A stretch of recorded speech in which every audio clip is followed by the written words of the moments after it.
कूजन्तं राम रामेति मधुरं मधुराक्षरम् आरुह्य कविताशाखां वन्दे वाल्मीकि कोकिलम्। रामाय रामभद्राय रामचन्द्राय वेधसे रघुनाथाय नाथाय सीताया पतये नमः।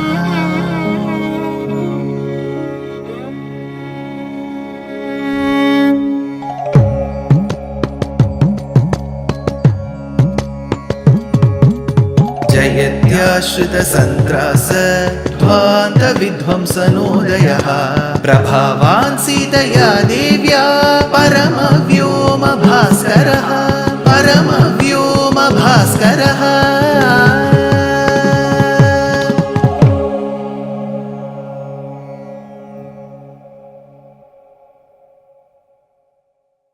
श्रीमते निगमान्त महादेशिकाय नमः। श्रीराम राम रामेति रमे रामे मनोरमे सहस्रनाम तत्तुल्यं रामनाम वरानने. We have been seeing for the last few episodes how Ramayana and Ramanama have caused such a great impact, where 43 names out of the 1,000 names describe Ramavatara, his adherence to Dharma in the Dharma Shastras and in the Ramayana. In the due course of seeing such namas, we are now coming to one episode that talks about the last 3 namas of Ramavataram as spoken in the Vishnu Sahasranaam. The first of that is the 511th nama. Rama in Vishnu Sahasranama is called Jayaha. Interestingly, we use the word Jaya to indicate Mahabharatam. We say, Krishna Dvaipayanam Vyasam Vidhinarayanam Prabhum Kohyanyo Bhuvi Maitreya Mahabharata Krit Bhavet. So the one who has created Mahabharata is Vyasacharya. While describing the greatness of Vyasacharya, we say Narayanam Namaskritya Naranchaiva Narottamam Devim Saraswatim Vyasam Tato Jayam Udirayet. So Jaya indicates the Itihasa called as Sri Mahabharata. On the other hand, we also associate the word Jaya, the Nama Jaya, with Rama, with the Ramayana. That's it. How does Rama feature here?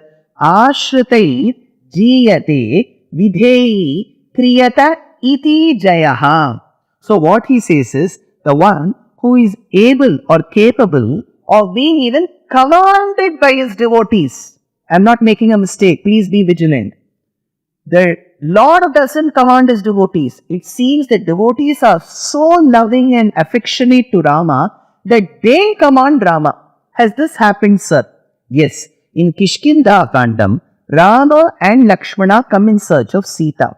In their due course, there is a Hanumat Samagamam. They meet Hanuman.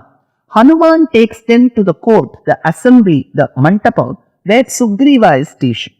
Sugriva, while he welcomes Rama wholeheartedly, he is a bit doubtful of Rama's capabilities. So he says, Rama, I have certain doubts about you. How will he say that? He instead says, see, you are going to fight for my cause. I appreciate it.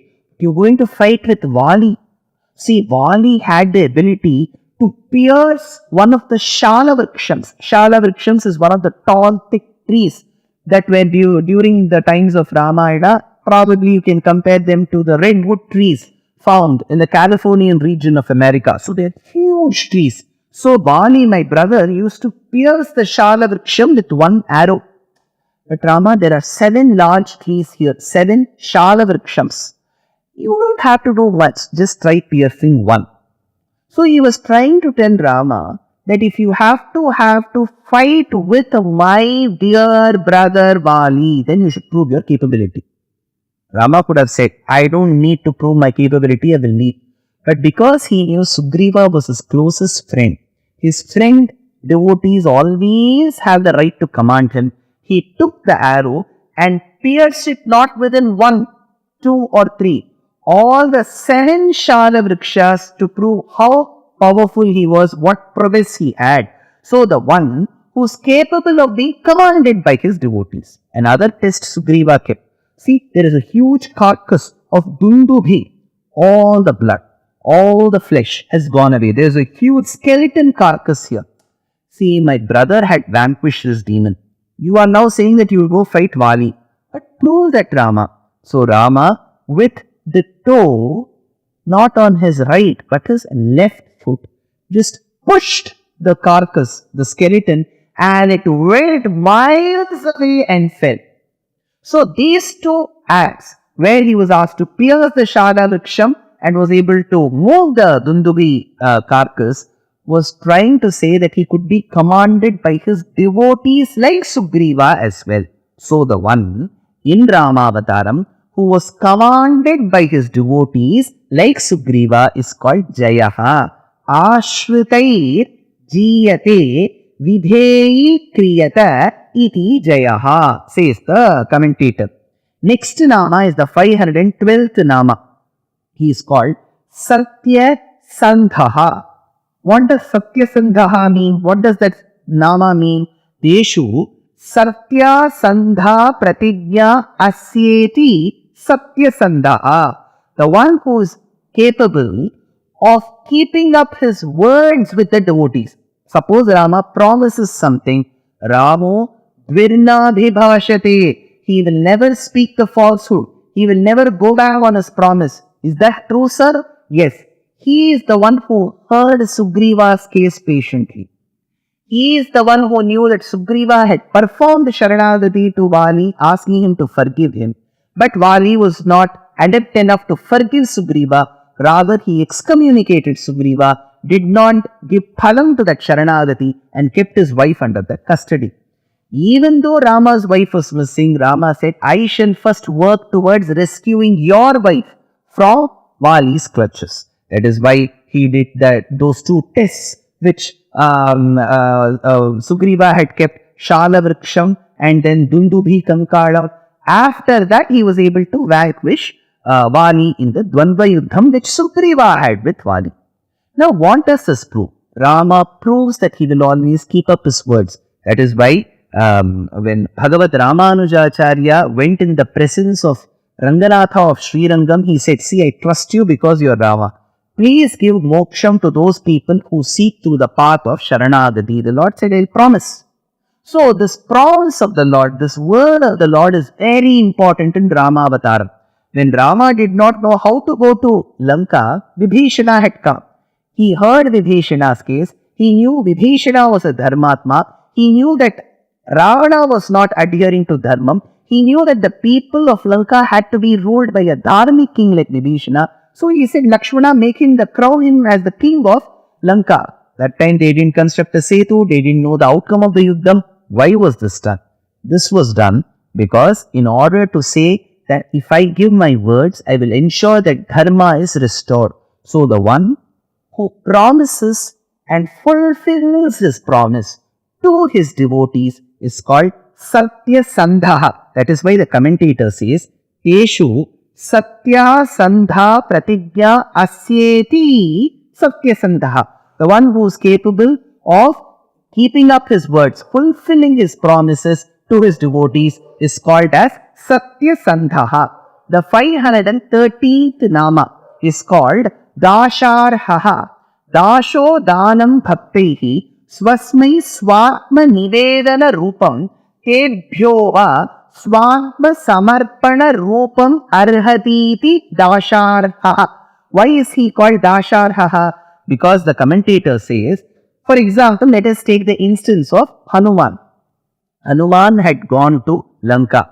He had never seen Lanka before. He had never seen Ravana before. He had never seen Sita before. None of his relatives were abducted. But when Sita Mata was abducted, he thought it was his own mother who was abducted, ventured to go to Lanka, met up with Ravana, met up with Sita, gave the ring, accepted the Chudamani, burned the entire Lanka and came back. What could Rama have given? Rama could have given 1 or 2 gifts to Hanuman. But did Rama give them? He said, no, Hanuman, I have nothing with me that I can equal or gift to you for the services that you have rendered. Come to me, he said. Everybody wondered, what is Rama going to give to Hanuman? As Hanuman came forward, Rama said, I can just give myself. Apara paravara parikha parivrita parapura parasruta davadahana javana pavana bhavata pivara parishvanga bhavita sarvasvadana. I will give my own in entirety to you, Hanuman. He submitted himself. What does dashasaha mean? Dasho danam bhartehi swasmai swatmanivedana rupam tebhyo. To those devotees who present all their services fervently, obediently, sincerely, justfully to Rama, to such devotees, tebhyo va swava samarpana rupam arhati iti dasharhaha. He will submit and give himself to that devotee. So, sarvasvadana, he will give the entire thing of himself to that devotee. So, this dasharhaha suggests that he will give himself to his devotees. Has he given in the past? Yes. To Goswami Tulasidas, he gave himself.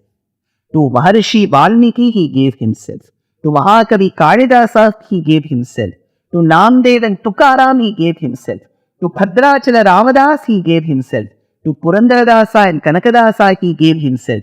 To Arunachala Kavi Kamban Nammalvar Kulashekharalvar, he gave himself. To Swati Tirunal, he gave himself. That is why giving himself means the Ramayana so very close to our hearts that it has spread across the Southeast Asian part of our continent. That said, we have now seen in Yuddha Kandam at the commencement how Rama through Virahatapam was able to convey through Hamsa to Sita his feelings. That is through a kavyam called Hamsa Sandesha. Later, we also saw the circumstances that led to Garuda coming and rescuing Rama and Lakshmana from Nagapasham. Then the concept of Hanuman bringing Sanjeevani twice. Then we have seen how Indrajit was vanquished. We have seen how Malyavan Kumbhakarna were killed. And we have also seen the Yuddham between Rama and Ravana. But in that Yuddham between Rama and Ravana, we have also seen how Ravana's chariot was quickly taken away from the battlefield by the charioteer, which later Ravana admonished, telling the charioteer that you shouldn't have done this because people will think I have no valor. On the other hand, visibly Rama was a bit fatigued, tired, and that is how we have this very famed portion, but not agreed upon by the commentators as found in the Ramayana, but a very famous work, a very devout work called as Aditya Hridayam. In Aditya Hridayam, we have seen how through the advice of Agastya, through the Upadesha of Agastya, Rama seeks energy and victory from the grace of Surya Narayana. So Aditya Hridayam summed that up. Then we have intermittently also seen the essence of the namas, those 43 namas in Vishnu Sahasranamam, a set of 32, a set of 11 that describe the essence of Rama and Ramayana in Vishnu Sahasranama. So now what is left? The main Yuddham is left between Rama and Ravana. How was this Yuddham fought? How did Ravana die? While dying, what was his message? How did Mandodari accept this? Did Mandodari take this death of Ravana very lightly? Did she come and curse Rama or did she come bless Rama? Did she do a stuti of Rama? What is this Agni Pariksha? What happened to Sita? Was it right for Rama to do Agni Pariksha of Sita? Then after Agni Pariksha, where did Rama and Sita head back to? How was the Pattabhishekam? Who attended this Pattabhishekam? How was that grand ceremony of Pattabhishekam described by our Acharyas? So many rigmarole of questions. I am sure the forthcoming episodes shall answer all of them in vivid detail. Dear Astika reader, I am happy to be authoring a 2-part book on the Ramayana in English. The first part is slated for release in the year 2024. The book aims to recreate and retell the Ramayana of Valmiki, conforming to the ancient commentaries and other allied literature. To receive notifications of the book release, kindly register with www.deshikadaya.org/books. Namaskaram.